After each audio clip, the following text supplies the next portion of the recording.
उसे कहना बिछड़ने से मोहब्बत तो नहीं मरती। बिछड़ जाना मोहब्बत की सदाकत की अलामत है। मोहब्बत एक फितरत है। हाँ, फितरत कब बदलती है? सो जब हम दूर हो जाएं, नए रिश्तों में खो जाएं, तो ये मत सोच लेना तुम मोहब्बत मर गई होगी। नहीं, ऐसा नहीं होगा।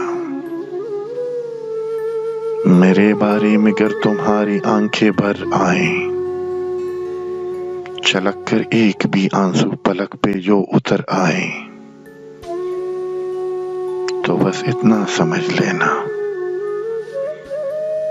जो मेरे नाम से इतनी तेरे दिल को अकीदत है, तेरे दिल में बिछड़ कर भी अभी मेरी मोहब्बत है। मोहब्बत तो बिछड़ कर भी सदा आबाद रहती है। मोहब्बत हो किसी से तो हमेशा याद रहती है।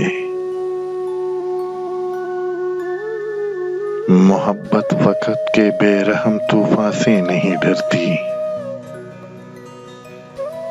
उसे कहना बिछड़ने से मोहब्बत तो नहीं मरती।